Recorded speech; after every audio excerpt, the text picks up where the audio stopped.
Ons het gekyk na die winter van onreg in die lewe van Josef. Ons kyk na die winter van verlies in die lewe van Rut. Ons kyk na die winter van moedeloosheid by die profeet Elia. Ons kyk na die winter van twyfel, baie insiggewende boodskap gewees, van Johannes. Laasweek het ons gepraat oor die winter van mislukking, soos by Petrus. En vandag wil ek die laaste met die preek oor die winter van die lewe. En elkeen van ons vriende beleef verskillende seisoene in die lewe. So winter is ons deel. So voor ons by daai woord kom ons bid net soos u daar sit, buig net die hoofde saam op my. Ons vertrou die Here om die oordeenking van sy woord te seën. Here, baie dankie in hierdie oomblikke dat ons baie laag aan die voete kan buig. Ons is van u afhanklik. Van die kansel tot by die bank, tot in 'n bed of in die sitkamer waar iemand kyk of luister. Here, ons het vanoggend opnuut gesê, as u hierdie huis nie bou nie, te vergeefs werk die wat daarom bou. Daarom verklaar ons onopwonde ons afhanklikheid aan die Here. Kom ontmoet ons vanoggend deur die woord, kom bemoedig ons, kom versterk ons, kom geef ons insig en wysheid, kom verbreed ons horisonne, sodat wanneer ons in hierdie winters kom, ons dit kan onthou wat ook vir ons gegee is.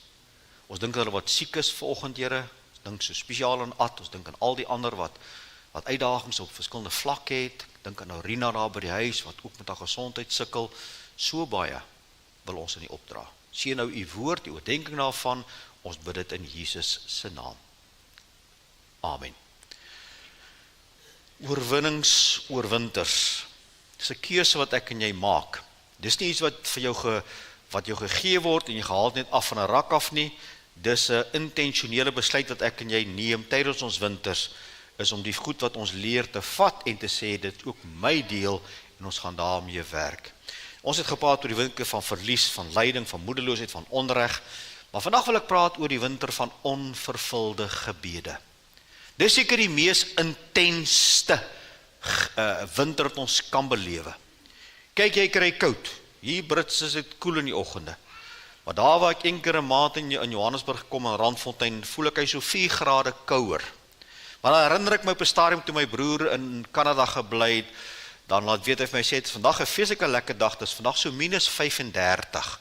Nou dis ek wou sê, dis redelik intens, nê. So hierdie winter is baie intens. Dis 'n intense, ek het in 3 weke geworstel met hom, omdat ek die cat and dog theology ken en ek het al gedoen het en dit weer gaan doen binne die volgende week of 3. Verstaan ek meer daarvan, maar om het oor te dra vir iemand wat nie cat and dog theology ken nie, is dit regtig 'n moeilike konsep om te verstaan, maar dit is 'n intense ene, en ek wil opnuut net sê, vriende, maak nie saak wat die winter is nie, die kind van God is nie daarvan vrygestel nie. Die Here gebruik hierdie winters om ons, as ons hom toelaat, om ons dieper te vat met hom, om ons karakter te bou, om hier diep binne 'n sterk mens te bou, die innerlike mens wat sterk staan. Ons grootste stryd is nie altyd die winters nie, maar is soms wanneer ons bid en glo en selfs vas en vashou en die antwoord wat ons verlang kom nie. En ons gaan voorbeelde daarvan noem. Maar ek wil u tog waarsku, dat wanneer u en ek daar kom, wanneer ons werklik hierdie intense gebede bid en die antwoord kom nie wat ons soek nie, moet u altyd onthou, daar is 2 persone betrokke. In die eerste plek is dit jouself wat moet waak oor wat jy met hierdie winter gaan doen, of hierdie gebed wat nie verhoor word soos jy wil hê nie, maar wees bewus van die vyand. Hy is altyd by om jou en my te victimiseer. Om vir jou te sê, sien jy, waar is die God? Sien jy, hy hoor jou nie. Jy en ek moet kennis neem van hierdie winters wat kom, neem kennis van jou eie gesindheid en jou eie ingesteldheid, maar neem kennis van hom wat buite loop en hy gebruik mense om jou te na te kom. Dit bring ons by Paulus vanoggend. Ons het al 'n hele klomp groot manne hanteer, maar hier is Paulus met 'n geweldige winter en 'n geweldige gebed.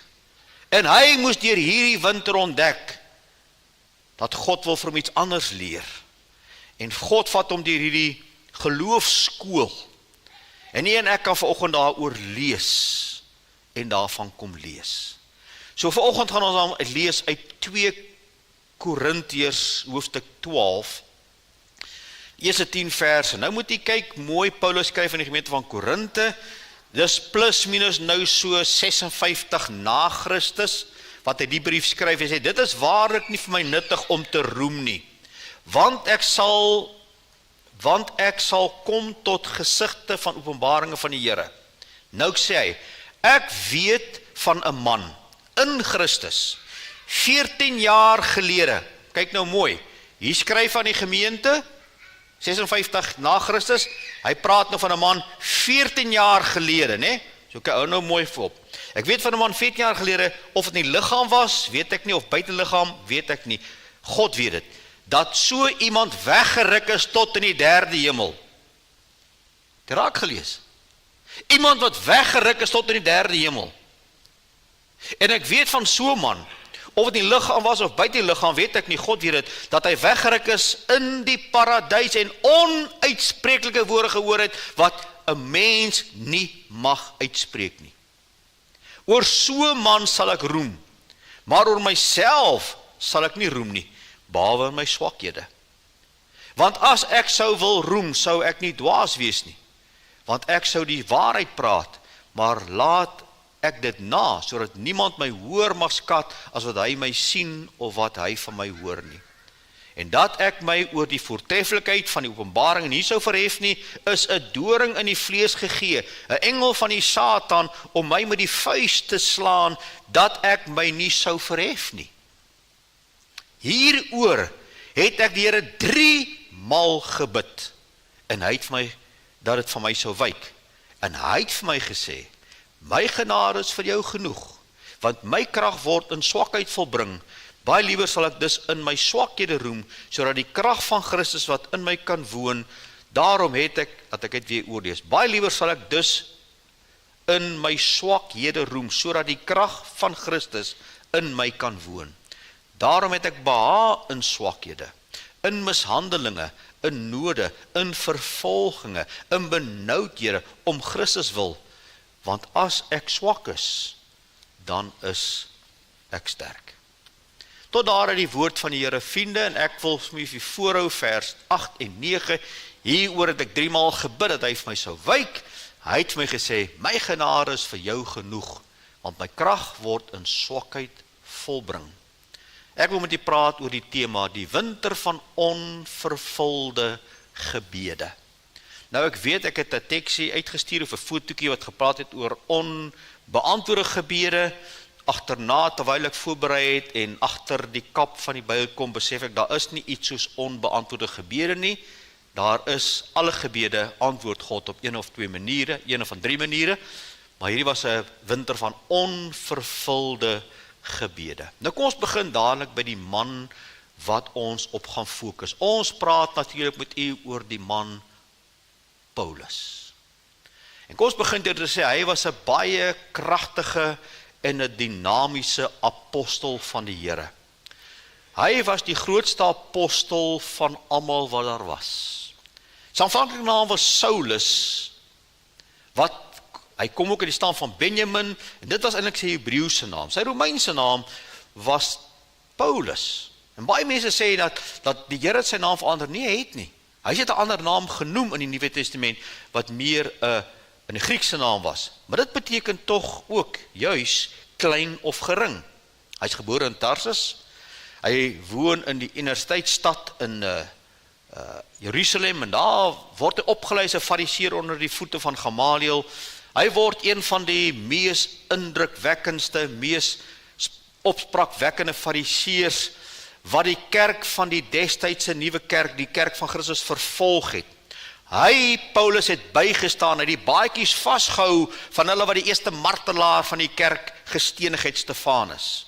Maar hierdie selfde vervolger van die kerk ontmoet die Here Jesus in Handelinge 9, en hy word daarna gered. En hierdie man word die grootste instrument op aarde as die grootste sendeling en dogmatikus wat daar ooit was. Vir baie mense dink dit Paulus het op bekering gekom en nou het hy dadelik gaan preek. Nee vriende, hy was vir 3 jaar in die woestyn van Arabië. Daar sê hy dat dit wat vir my geleer is van Christus. Galasiërs 1 vers 12. Dis openbaring van Christus. Christus het homself geleer 3 jaar in die woestyn. En dan kom Jerusalem toe en hy kom sluit aan by Petrus en die ander. Ja, God moes hom eers deur daai tyd vat. In sy leeftyd, vriende, reis hy plus minus 15 tot 20.000 kilometer, baie per voet, per boot. 3 sendingreise wat hy voltooi het. Gemeentes wat hy gestig het in die hele destydse wêreld. Laaste was na Rome, waar hy uiteindelik ook tereggestel is. Nou net so ietsie oor die man waaroor ons praat. Paulus, die man, is gekenmerk deur buitengewone wonderwerke, en ek gaan nie elke keer nou by die naam spesifiek noem nie, vriende, dis ook moet jy PowerPoints doen en vir jou gee wat dit wil hê, maar vriende, hy het hierdie wonderbaarlike dinge gedoen, dat 'n verlamde man genees is, dat hy doeke wat aan hom geraak is, gegee is, en siekes geneem is en geraak is hulle genees, Handelinge 19. Daar het 'n man Eutychus by die venster uitgeval en gesterwe, Paulus het hom opgewek. Op die eiland van Matilla is 'n giftige adder omgepik, daar het hy nie skade gelei nie. Hy het Publius se vader wat siek was aan buikloop genees, en baie ander hier het hy genees. 'n merkwaardige man wat God gebruik om hierdie wonderwerke te doen. Maar as jy nou sy verhaal gaan lees, en jy gaan deur die verhaal, 'n merkwaardige bekering. En dan die bediening wat merkwaardig was. Maar tog lees ons van hierdie selfde man, later in sy bediening, lyk die hele tema so 'n bietjie anders, want ons lees nou daar in Timoteus, dat Trophimus het ek in Milette siek agtergelaat. Nou dadelik die vraag, hoekom moet jy nie gaan wonderwerke doen dan? Hoekom moet jy nie jy hande gaan oplê? Hoekom het jy hom siek agtergelaat? Hy skryf later in Timoteus, hy gee mediese raad, hy sê drink so 'n bietjie wyn. En ek wil hê, jy moet asseblief nie op die vlak verval, wat die vleeslike mense op verval om sê, dis hoekom ek wyn drink, dis glad nie wat hier staan nie. So hy sê vir hom, drink daai nektar, daai wynnektar wat ons gebruik, drink bietjie daarvoor vir jou ongesteldheid. Later lees ons in Filippense van Epaphroditus wat tot die dood toe siek was. God het hom genade gegee, maar ons lees nergens dat Paulus gaan hande oplê het of hom genees het nie. So sien jy die skuif dat God wonderbaarlik met hom gewerk het, en na 'n tyd kom wat ons sien dat die Here hom gebruik, maar nie so wonderwerke doen nie. En daar is die waarheid. Ons leer, vriende, 'n belangrike waarheid. God is magtig om wonderwerke te doen, maar hy is ook soewerein in wanneer en hoe hy dit doen. Selfs die apostel deur wie God wonderwerke verrig het, moes leer, God se genade is soms groter as die genesing. En daar is 'n geweldige stuk waarheid wat jy vandag vir jouself moet vat. Dis die les wat Paulus moet leer, dat God se genade is soms groter as 'n wonderwerk.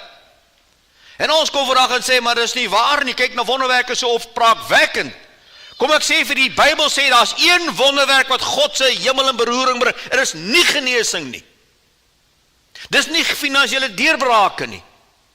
Dit is nie iets wat herstel nie. Dis nie eens 'n dooie wat opgewek word nie. Dis 'n sondaar wat tot bekering kom. Dis die enigste ding wat die hemel in beroering bring, is 'n sondaar wat gered word. En dis nog steeds vir God die belangrikste. En dis kom jy en my brei en oefen en opvoed om deur jou lewe ten minste een siel vir hom te kan red. En dan is die hemel in beroering. So ons kyk na 'n fenominale man, die man van Paulus. Weet met wie ons te doen.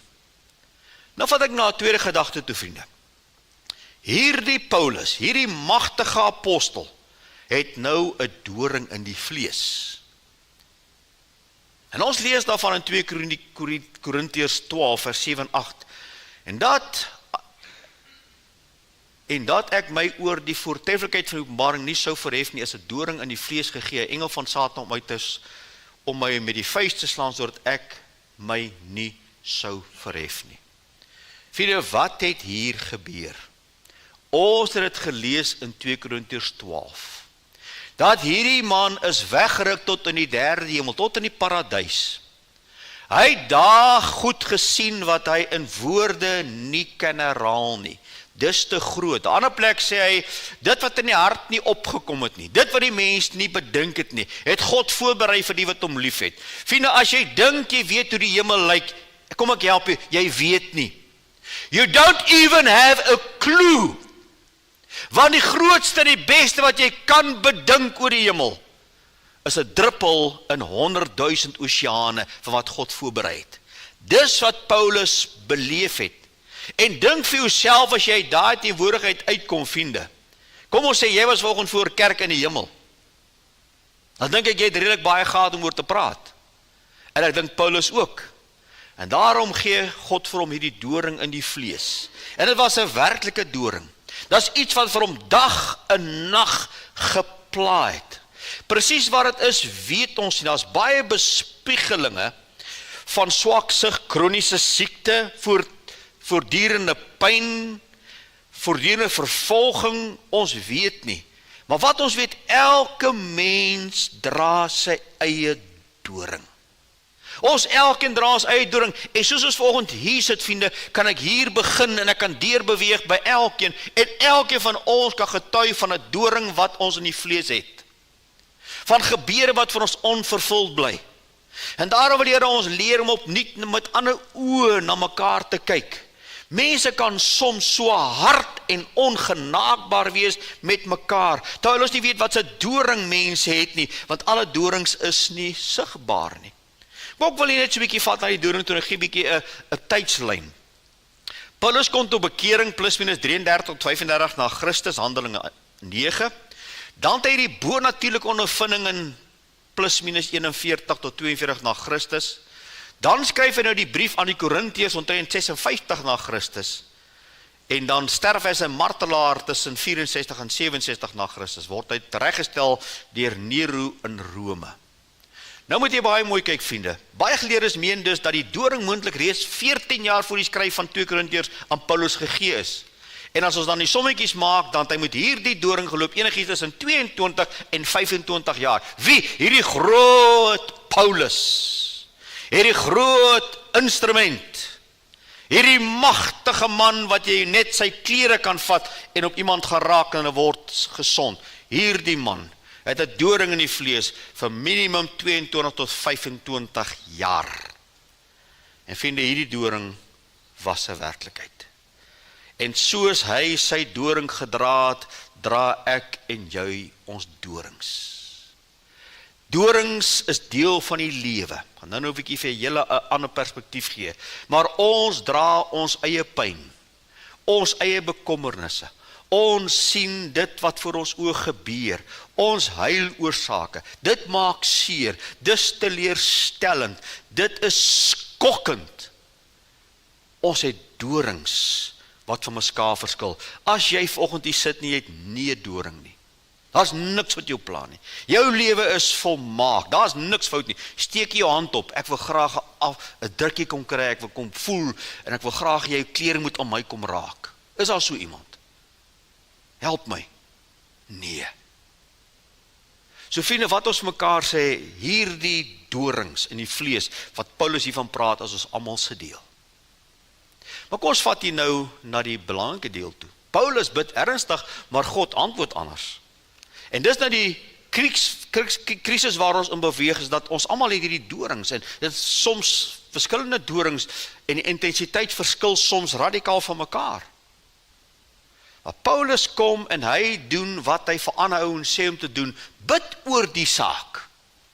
En ons lees, 3 maal het ek hieroor gebid. Nou vriende, ek glo as ek aan Paulus dink, nie aan 'n man wat so nie verby gaan sê, Here, as jy tyd het, maak my gesond en hy gaan met sy werk nie. Ek sien 3 intense gebedsessies. Ek sien hierdie man wat intens voor God lê op sy aangesig en God roep om hom te hoor.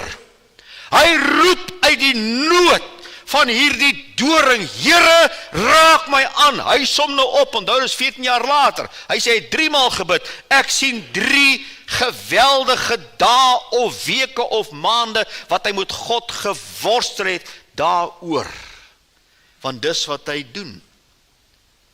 Maar vriende, terwyl hy die doring in die vlees het en hy bid wat God tog sê hy moet doen, antwoord God hom anders as wat hy verwag. Hy het vir my gesê, my genade is vir jou genoeg, want my krag word in volheid volbring. Here, hierdie groot man, hoekom verlos u hom nie van daardie doring nie? Here, hy kan soveel meer vir u doen met daardie doring, sonder daardie doring. Dit is nie waar nie. Vriende, ek ken mense wat die lewe so gemaklik het, wat wil amper sê nie 'n uitdaging in die lewe het nie. Alles val in hulle plek. Ons ou mense het 'n pragtige uitbeelding gehad. Hulle sê hulle is met die silwer spoon gebore. Ons ken hulle. Maar ek ken bitter min van hulle wat diepte het, wat 'n geestelike standvastigheid het, wat 'n geestelike volwassenheid het, maar ek kan vir jou die jare baie mense wys, wat deur geweldige dinge is, wat vandag gediepte het, wat 'n vasberadenheid het, wat 'n stewige fundament het, en dit is wat ons ook hier sien, wat Paulus moes kom leer. Maar vriende, kom ek vat jy na iemand anders toe, wat ook so 'n nood gehad het. Hy het ook 'n geweldige, kom ons sê, doring in die vlees gehad, en hy het dit nie gesoek nie. Hy het ook 3 maal gebid. Ons praat van die Here Jesus.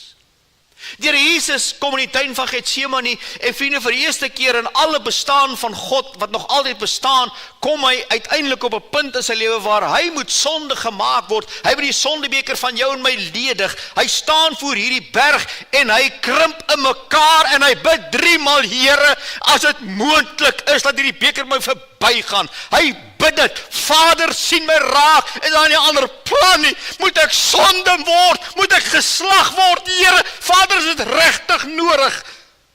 En dan sy antwoord, nie my wil nie, maar u wil. Vriende, Lukas verhaal hom anders.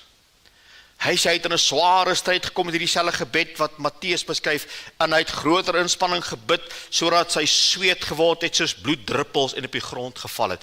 Dit was die intensiteit van hierdie worstel wat die Here Jesus moes vat, want hy moes die doring van jou en my aanvaar.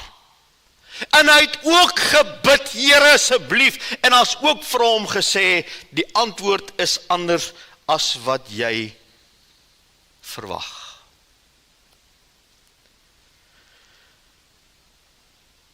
Ons sou sê, Paulus verdien dit. Nee. Nie vir ons voor God verdien iets nie. Maar hier is dit. Die winter van onbeantwoorde gebede. Jou huwelik. Jou kind wat siek is. Jou man of vrou of pa of ma wat siek is. Terminaal, kroniese pyn. 'n gestremde kind. Finansiële druk. 'n maatskappy wat bankrot speel. En ons gaan bid. En ons is opreg. En ons vas. En ons bid. En ons hou vas. En is asof die antwoord nie kom nie. Paulus het dit beleef, vriende. Jesus het dit beleef. Die intense winter. Want dan God nie antwoord soos wat ons wil hê nie. En nou kom die groot vraag wat ons moet antwoord volgend. Maar hoekom? Here, hoekom? Hoekom hoor jy nie Paulus gebed nie? Hoekom hoor jy nie my gebed nie, Here? My kind het niks gedoen om hierdie siekte te kry. Hoekom kry my kind dit? Hoekom kry 'n kind van 4 kanker, Here? Hoekom?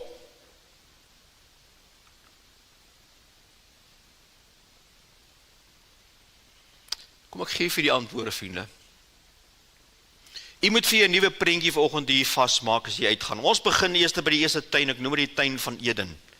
Dit was toe God geskep het. Dis toe God die aarde mooi gemaak het en hy het met die mens gewandel. Daar was geen pyn, geen siekte, geen dood. God het alles in harmonie laat gebeur. Dit was die tuin van Eden. Maar hy het vir die mense vrye wil gegee en die Satan was reeds uitgewerp uit die hemel uit en hy kom in die tuin van Eden en hy kom krap die harmonie toe en hierdie tuin word 'n tuin van dorings en distels. Vriende, nadat hierdie mense gesondig het, Adam en Eva, kom God en hy maak die hekke toe. Hy sit 'n engel daar met 'n vuurvlam in sy hand, 'n swaard. Hy hou hulle buite. Onthou, ek het al vir geleer, hoekom het hulle buite die tuin uitgedryf? Kan onthou? Sodat hulle nie in hulle toestand van verlorendheid aan die boom van die lewe sou gaan eet nie. Dan was daar nooit vir hulle redding nie. Hulle het geëet van die boom van lewe, van kennis van goed en kwaad, maar die boom van die lewe kon hulle nie van eet in die toestand nie. Daarom het God hulle uitgehaal en toe hulle buite kom, is hulle 'n nuwe tuin, die tuin van dorings en distels. Die tuin van chaos. Gaan lees die verhaal kort daarna moord. Kort daarna Noag se verhaal sonde. Pyn, siekte, dood en ons kan nou aangaan en aangaan en aangaan en aangaan. Dis die wêreld waarin ons nou lewe, die tuin van gebrokenheid. Maar vriend, nou moet jy baie mooi kyk. Daar was 'n tuin van Eden. Nou is dit die tuin van chaos, die tuin van dorings en distels. En in daardie tuin, nou mooi kyk, in daardie tuin van dorings en distels, nie in Eden nie, die tuin van dorings en distels, in daardie tuin, kom vind Jesus sy voete. In die gebroke wêreld waarin ek en jy lewe, word Jesus mens. En vir toe hy in die tuin van Getsemane gaan worstel, wat ek nou vir jou gelees het, Matteus 26, toe worstel hy met die dorings en distels van hierdie lewe, wat hy op homself moet gaan neem. Kyk mooi, hy betree hierdie tuin van chaos. Hy betree hierdie tuin van pyn en dorings en distels. Hy betree dit en hy gaan dit voel aan sy liggaam. Hy voel dit aan sy siel. Ons ken die verhaal. Hy is daar deur. Maar baie interessant, sy graf was ook in 'n tuin. Is asof die graf in die tuin vir ons sê dat Jesus is besig om alles weer bymekaar te maak. Hy is besig om herstelwerk te doen. En ons weet die graftuin was leeg, want jy gaan lees, sal jy agterkom, sy gaan vra vir die tuinier, waar is die liggaam? En vriende, dan kom ons by die 5de tuin, en dis die tuin van die nuwe hemel en nuwe aarde. Dis hy wat kom. Dis waarvoor Jesus ons kom vat uit die wêreld en voorstel aan God, sodat ons na daardie tuin toe kan gaan, die tuin van die nuwe hemel en die nuwe aarde. Kom ek lees vir jou net een kort gedagte daaruit. En ek het 'n groot stem in die hemel hoor sê, kyk, die tabernakel van God is by sy mense, en hy sal by hulle woon, hulle sy volk wees, en God self sal by hulle wees as hulle God. En God sal al die trane van hulle oë afvee, en daar sal geen dood meer wees nie, ook droefheid en geween en moeite sal daar nie meer wees nie, want die eerste dinge het verbygegaan. Hy wat op die troon sit sê, kyk, ek maak alles nuut, en hy het aan my gesê, skryf, want hierdie woorde is waaragtig en betroubaar, en hy het gesê, dit is verby. Ek is die Alpha en die Omega, die begin en die einde. Dit is waantoe ons op pad is. Openbaring 21 en 22 word beskryf eenvoudig as die ewige woonplek van God en sy volk. Die einde van sonde, dood en pyn en smart. 'n volmaakte nuwe skepping. Die heerlikheid van Nuwe Jerusalem met ewige vreugde van almal wat aan Christus behoort. Die vaste belofte dat Jesus weer gaan kom. Dis die slotboodskap van die Bybel. Dis Openbaring. God wen. Christus regeer. Sy kinders sal ewig by hom bly. Ons is terug in die tuin. Sien jy ons begin by 'n tuin? Sien jy ons val in 'n tuin? Sien jy Jesus kom worstel in 'n tuin? Jesus oorwin die dood in 'n tuin. En dan gaan berei vir ons plek vir Johannes 14 om my tuin reg te maak. En sê sy kraals, kom ek julle haal. Vriende, ek beleef die pyn van hierdie wêreld, die pyn van dit wat gebeur, die pyn van die realiteit, die pyn van siekte, die pyn van dood. Daar's van julle wat my assosieer, nie almal nie, maar die pyn om 'n ou hondjie te verloor, die pyn om om te bid en te hoop hy kom reg. En tog kom God in tye en hy verhoor ons. Voor ons 'n maart maand Amerika toe is vir 'n maand, het ons 2 hondjies gehad wat baie oud was. Een was baie siek. En ons het regtig sê, Vader, kan hierdie hondjies asseblief net gaan voor ons gaan. Ek wil dit nie in jou hand doen nie. Ek wil dit nie in die ou doen met my oppas nie. Asseblief. En Here het ons dit verhoor. En daai week voor ons weg is het al 2 hondjies gegaan. Maar wat ek vir jou wil sê is, ons lewe vol van pyn, vriende. Hierdie is 'n stikkende wêreld. Die diere kry swaar. Vrydag het Pretoria uitgery op die snelweg in, ons daar afgaan daar by die op pad na Wonderboom toe kom 'n hond uitgeloop op die straat daar buite. En my vrou sê stop daarom op, ek sê kan nie. Toe ons terugkom daai middag laat op die highway klim toe loop op die highway. Gebroke hond. Waar sy baas? Wie gaan hom kyk? En so kon ons aangaan en aangaan en aangaan en aangaan. Riviere word vuil gemaak. Gaan kyk hoe lyk die Heekske rivier. Kyk hoe lyk Hartbeespoort swamp. Alles as gevolg van 'n gebroke wêreld met gebroke mense waar sonde en die mense eie selfsug boetoon voer. Dit is 'n verskriklike wêreld. In so 'n mate dat Paulus skryf, hierdie wêreld is in barensnood. Nou vind jy met 'n mooi die prentjie kry wat Paulus hier beskryf. Hy sê die natuur is in barensnood. Hy sê nie die natuur het 'n nood nie. Help my, wat is barensnood? Dis daai oomblik wanneer 'n vrou die eerste pyne begin voel wat moet geboorte gee. En dan gaan dit aan tot en met die geboorte plaasvind. Daai stuk tussenin is 'n barensnood. Paulus skryf 'n ander plek, hy sê ek is in barensnood tot Christus in julle gestalte verkry. Dis daai intense spanning. Vir die wêreld, die aarde is in intense spanning. Hierdie natuur wag vir God om te kom herstel. Die natuur kry swaar. Myne word gemaak. Plekke loop vol suur. Daar waar ek moet gaan aftree in Randfontein, was 'n pragtige meer al die jare. Hy so vol suur van die myn. Hulle sê die hoogste radiasievlakke wat jy kan kry is in daai water. Dis hoe ons die natuur verniel en die aarde sê ons kan nie meer nie. Die natuur sê ons is in barensnood. Here, kom terug en kom herstel wat sonde gedoen het. Ek wil vandag vir Jesus 'n stukkie lees. Ons bid vandag met die stof van Eden nog aan ons voete. Baie keer bid ons vandag en ons dink ons is nog in Eden. Maar in ons gedagtes, ek bid vandag met die stof van Eden nog aan ons voete. In ons gedagte is steeds die harmonie en die verwagting. En dis waar baie van ons mense is.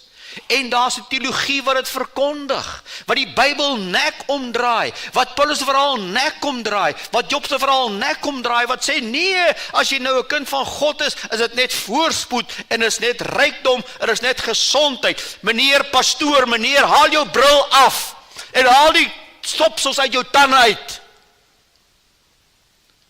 As jy dan so gesond is. Dis 'n leuen. Ons bid soveel keer met daai verwagting van Eden as ons hier is. Ons moet bid, ja, ons moet die Here vertrou en hy kan. Maar ons bid ook met die bloed van Getsemane op ons verlossing. Dis waar ons is. En ons bid ook met die hoop vir openbaring in ons harte. Hier is my opsomming. Onvervulde gebed is nie die hoofonderwerp meer nie. Dit word een van die gevolge van die feit dat ons nog lewe tussen Eden en die nuwe skepping. Vriende, u en ek lewe in 'n stikkende wêreld. Ons is in die tuin van dorings en distels, waar sonde oorheers, waar die God kleinletter die duiwel is, waar die wêreld sy agent is. En alles word gebruik, die regerings, die media, die vermaaklikheidsbedryf, alles is gefokus daarop om hierdie wêreld te verwoes en mense van God af weg te hou. Dis die realiteit. Staan terug uit die prentjie uit en sien, daar's net 2 dinge in hierdie wêreld. Dis lig en duisternis. Niks anders nie. Jy's of vir die lig of jy's deel van die duisternis.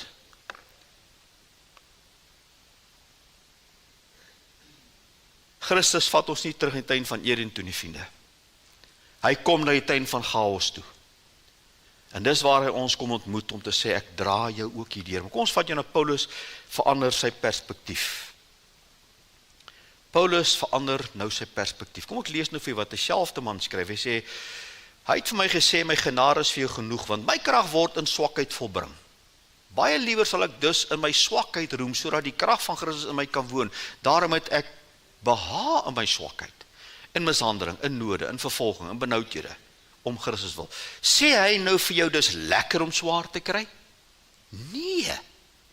Hy sê, maar hy het ontdek wanneer die swaar kry in hierdie tuin van hierdie lewe gebeur, dan kom hy agter dat God kom by en God gee vir hom krag en hy kom agter as hy daar swak is God se krag al hoe meer oor hom en daarom het hy behaag daarin. Hy sê nie ek hou daarvan nie, hy sê ek aanvaar dit met die blye versekering dat God gaan vir my in elk geval die deurdra.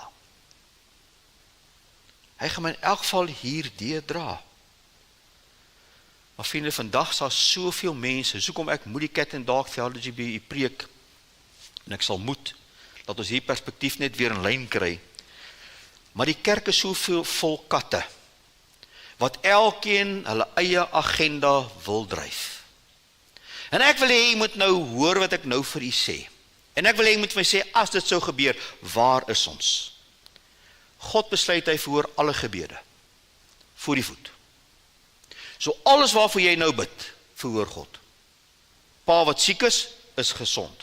Pa wat dood is, word opgewek. Ons bid, die regering is perfek. Daar's elke sent, man, ons lewe goed, ons hospitale blink. Ek het nie mense fonds nodig nie. Daar word nie gesteel nie. Ouens ry nie oor hulle spoed nie. Ons bid dat die Here gered en alles gebeur net soos ons bid. Elke huwelik word herstel, elke kind wat gestrem word genees. Wat noem ons dit, sou dit gebeur? Help gou vir my. Klink vir my soos die hemel. Is dit nie waar nie? Help my net. Maar ons is nie daar nie. Vriende, ons is nie daar nie. Ons is in die gebroke wêreld tussenin. En ons moet vrede maak met dit wat gebeur. Jy sien, ons sit in 'n westerse kultuur. Ons sit met 'n dak oor ons kop. Ons het 'n kerk waar ons volgende kon ry. Weet jy, daar's mense in Nigerië wat wegkruip vir hulle lewe. Mense wat nie kan kerk toe gaan nie. Mense wat in tronke is. Mense wat onthoof word. Vrouens wat se maag opgesny word wat swanger is omdat hulle Jesus dien. Dis hulle sonde. En dink jy hulle bid daarvoor? Hulle bid ook, Here, help vir ons. Here, dra vir ons die deur. Here, maak vir ons deur oop en hulle betaal met hulle lewe. Hoekom, Here? Want dis in die tuin van gebrokenheid. Ons in die tuin van 'n wêreld wat wreed is. En dis die wêreld waarin Christus gekom het. En Paulus het dit geweet. En daarom skryf hy 'n interessante brief. Ek wil sê, daar word ek wil dit net byvoeg, daar word 'n teologie verkoop van God is 'n genie in 'n bottel. God is die hemelse Kersvader, and we name it and we claim it. Dis nie Bybels korrek nie. Dis 'n ketterse leer wat die Here Jesus, Paulus en die 12 apostels en die kerk van Christus reg oor hierdie wêreld in bedreigde lande minag. Want as daai teologie gewerk het, vat dit Nigerië toe. Vat dit Indië toe, vat dit Roemanië toe, vat dit na die plekke toe waar hulle uitgemoor word. Vat dit soontoe en sê vir my, jou teologie werk. Hy sal nie werk nie. Want die realiteit is, ons is in die stikkende wêreld en God is nie in die besigheid om 'n genie te wees wat elke wens vervul waarvoor ons nou bid nie. Hy doen dit deur sy genade en veral in sy wil is soos redding en heiligmaking en allerlei dinge. Maar God gaan nie elke ding verhoor waarvoor ons vra nie. Waaroor ons baie keer self die outeurs is nie. Waar ons baie keer geen selfdele het nie. Maar kom ons lees so wat Paulus vir ons leer, vriende. Hy sê, Filippense 4, nie dat ek dit uit gebrek sê nie, want ek het geleer om vergenoeg te wees. Met die omstandighede waarin ek is, daar is die kruks. Ek weet om verneder te word, ek weet om oorvloed te hê. In elke opsig en alle dinge is ek onderrig, om versadig te word, sowel as om honger te ly, om oorvloed te hê, sowel as om gebrek te hê. Ek is tot alles in staat, die Christus my krag gee. Nou kom hierdie leenaars, en hulle sê, die Bybel sê, you can be a millionaire, because I can do all things through Christ, who strengthens me. Is dit waar daar staan? Konteksgewys? Wat staan daar in vers 13, konteksgewys? in hierdie wêreld wat stikkend is. In hierdie wêreld waar my omstandighede verander en daar hartseer goed gebeur. In hierdie wêreld het ek geleer om vergenoeg te wees en Christus is my in staatsteller om dit te kan hanteer. Dis waar daar staan. Dis waar daar staan. Nie soos baie ander dit leer nie. En hy vertel hierdie waarheid en hy fikseer dit op 'n boek en hy verkoop 100 miljoen van hy boeke. Dit klink so lekker, maar is so ver verwyderd van die Bybel. Vergenoegdheid is nie gawe waarmee ons gebore word nie, vriende. Paulus is nie met hierdie gawe gebore nie. Hy sê nee, ek moes dit leer. Dis 'n karakterles wat God deur die skool van die winters vir ons leer. Wanneer ek en jy in die winters kom, hierdie intense winters, dis wanneer God hulle leer wat geleer wil word. Paulus sê ek is nie van nature vergenoeg nie. Ek het geleer deur elke traan, deur elke tekort, deur elke vervolging, deur oorvloed, deur die klaskamer waarin Christus sy apostel geleer het, omdat hy moes ontdek het, Christus is vir my genoeg. Ongeag my winter. Ongeag my winter. Ons is maar net stikkende erdekruite, wat nie kan water hou nie. Maar kyk hoe pragtig is daai ding as die lig van God deur hom skyn, en dit is ek en jy. God wil hê ons moet in hierdie gebroke wêreld, soos hierdie potte, die lig na buite laat skyn. Ongeag ons winters, ongeag ons onvervulde gebede. En ek het soveel persoonlike getuienis hieroor, dat ek dit eers gaan weerhou. Maar ek wil die bietjie deurvat, met so 'n paar mense waarvan ons nou gelees het in geskiedenis, maar kom ons vat en ek gaan baie kort hieroor is. Joni Eareckson Tada, 17 jaar oud, breek sy nek, sy is vir 55 jaar al in 'n reistoel, sy is 'n quadripleeg van die skouers af verlam ondertoe. Sy is die wêreld vol en kyk wat sê sy. Sy sê sometimes God permits what he hates to accomplish what he loves. En daar is sy. Gaan Google haar. Kyk haar verhaal, kyk haar getuienis. Mense wat lewe in die winter van onvervulde gebede, wat ontdek het, maar God het vir my 'n groter plan. God kan my deur die ding dra. Ja, hy het my nie geantwoord soos ek wil nie, maar ek het gekies dat hy my gaan gebruik. Nikki Wishi. Ek gaan nie meer eens baie hoe praat nie, almal ken hom. Dink vir jouself vir 'n oomblik as jy daai. Dis jou kind.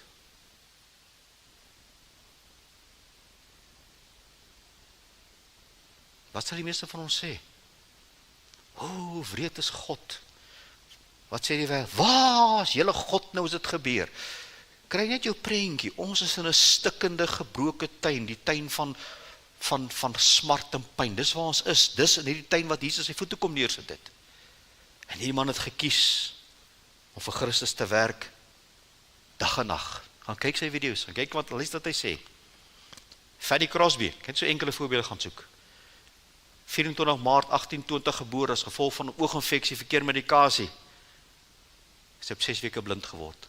Sy het meer as 8000 liedere geskryf, waaronder Blye versekering, Jesus is myn, to God be the glory, O gentle Savior, duisende ander.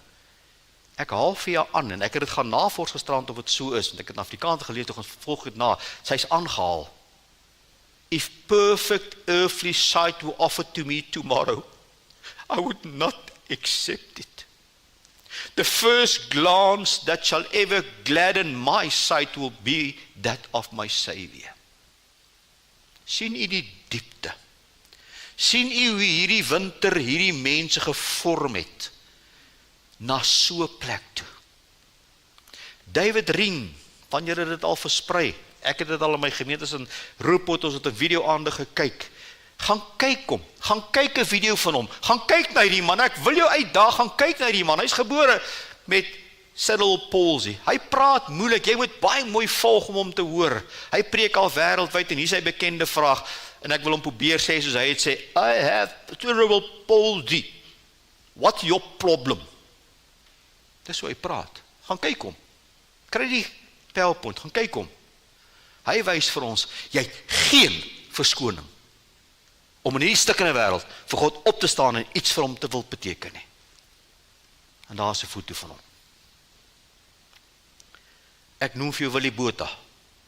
Hy het al hier opgetree, blinde pastoor, op 12 blind geword, 'n vol lewe, ster wat skyn, sy dogter het by hulle optree in Efida. Ek dink aan my eie dogter, deur 'n dokter polio gegee. Ons het gevas, ons het gebid, ons het dienste gehou, dat ons reg langs haar vir iemand bid met kanker, wat die Here vandag nog nie dien nie. Die Here raak hom aan, hy's genees.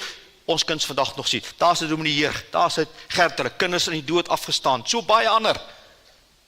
Wat ons bid en vra, en dit gaan verby.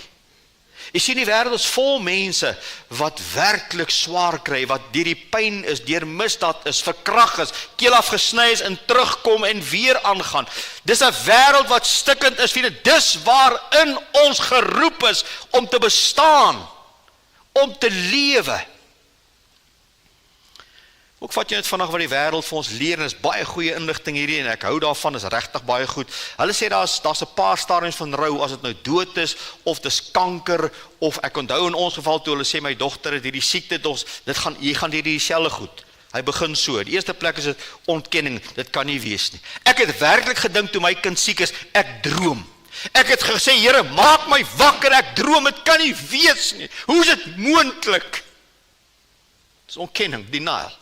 Kan nie wees nie. En dan sien jy dat as jy dan is hy woede. Jy's so kwaad. Ek word tot kwaad vir my kind. Hoekom het jy nog gaan siek word? Ons pappies of mammies wat dood is of 'n boetie of 'n kind, ons is kwaad vir hulle. Hoekom is hulle dood? Woede. Dan is hy onderhandeling. Here, gryp dit in by hierdie kind. Here, help asseblief net hier. Here, asseblief, Here, as jy dit doen, ek sal dit onderhandel ons. En dan gebeur daar nog nie veel, dan gaan ons in 'n depressie in. Ek het dit vir jare beleef, vriende, wat ek my moet sleep kerk toe, ek sleep my terug. Want jy nie krag het om jou arms op te tel nie. En selfs in tye soos daai wat mense jou kom skop in die kerk. En jy hou vas, Here, hoe kom ek hier deur? Depressie. En dan kom hulle daar wil sê, jy kom uiteindelik by aanvaarding. Jy aanvaar maar jou verlies, en dan begin daar weer 'n kalmte terugkeer, en mense beweeg weer aan in lewe. Ken jy die stadiums? Is jy al daardeur? Ek gee vir jou 'n 6de stadium wat die kind van God moet hê. En dis die stadium van vertroue en leef in geloof en vertroue op Jesus. Met ander woorde, ja, dis my deel. Ek is in 'n gebroke wêreld. Ek is in 'n gebroke huweliks. Ek is in 'n gebroke liggaam. Ek het gebrokenheid in my huis. Ek het gebrokenheid in my familie. Ja, ek is gebroken deur dit. Ja, kyk. Ek kan dit aanvaar nie. Ek het my oë op Christus. My vertroue is in hom. Om myself deur hierdie ongemaklike goed te gebruik, want dis tog wat hy sê. Of ons eet of ons drink, wat ons ook al doen, kom ons doen dit tot eer van die Here. En dis waar Cat and Dog Theology gaan. En ek wil dit nie vooruit hardloop nie, maar om daar te kom. En dis wat van Paulus 'n reus maak, vriende. Nie sy wonderwerk nie. Die feit dat hy met die doring in sy vlees die Here gedien het tot op die einde gesê het, ek het die wedloop voltooi, ek het die geloof behou. Jesus in Getsemane het nie die kruis net aanvaar nie. Hy het homself ook oorgegee. Nogtans nie my wil nie, maar u wil. Wanneer ons daar kom, vriende, en ons het nie antwoorde nie, en ons kry nie die antwoorde wat ons soek nie, dan gee ons onsself oor aan die Here en sê, Here, my oë is op U. Ek gaan hierdie ding kom. U gaan my gebruik, U gaan myself sterker maak. En dis wat dit beteken. Die wêreld sê net aanvaar. Die evangelie sê vertrou. Ons het 'n liedjie wat ons sing, trust and believe. Trust and believe. 'n Paar praktiese gedagtes wat ek vir jou net wil gee. Onbeantwoorde gebed beteken nie dat God jou nie hoor nie, maar hy antwoord volgens sy wysheid. God antwoord nie altyd ja nie. Soms is dit 'n wag, soms is dit 'n nee. Maar altyd, ek is by jou. Jy kan op my vertrou. Jou doring van jou vlees hoef nie weg van God af te dryf nie, maar laat dit jou nader na God dryf. Dis wat daai vrou gesê het, moenie eens my sig teruggee nie. Ek's te bang ek verloor wat ek het.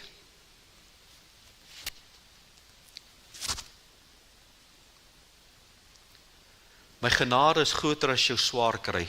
Nie omdat swaar kry klein is nie, omdat God groter is. Hy dra ons gereeld deur ondraaglike dinge, deur sy genade, en as ons in sy hand is, dan vorm hy ons daardeur, en hy bring ons daardeur, en hy gebruik ons daarmee. Christus is genoeg, selfs wanneer alles ontbreek. Ons moet die waarheid deur sy deurboorde voete ontdek. Dis waar ek en jy kom. Hierdie waarheid moet ek gaan ontdek by sy voete. Want toe ek die Cat and Dog Theology kursus gedoen het, was 'n hele week, toe ek die seminaaropleiding gaan doen het, was my dogter net siek. Hulle het net vir ons gesê, sy sal dit nie maak nie, sy sal nie 16 word nie. Dan praat hierdie ou, dan staan ek op, ek is so kwaad, ek wil heilig, dan staan ek buite. Dan maak ek die klasklank, ons staan op my en sê ek wil nie goed hoor nie, ek wil dit nie hoor nie. Sy het my, just be patient till you get all the facts. En op die einde van die dag, toe alles by mekaar kom, toe verstaan ek bietjie meer van wat ons vir verleer in Cat and Dog Theology, weer eens, dat jy moet dit gaan ontdek by sy voete. In 2026 onthou, in watter tyd jy ook al is, en jy ook al lewe, ons kyk uit na die volledige ene, die finale ene. Ons almal ken die pragtige verhaal van die voet in die spore, en ek gaan hom nie lees nie, maar sy vrou wat gedroom het en gesê het, sy het gedroom, en toe sê sy, daar is 2 rye spore, was ek met die Here gewandel, en sê sy, maar Heer, hoekom is daar 1 ry spoor? Dan sê die Here vir haar na droom, dis te waar ek jou gedra het, toe jou winter te veel was om self te dra. Ons sluit af. Paulus, die kragtige, dinamiese apostel, het 'n doring in die vlees. Hy bid daarvoor, maar God antwoord anders.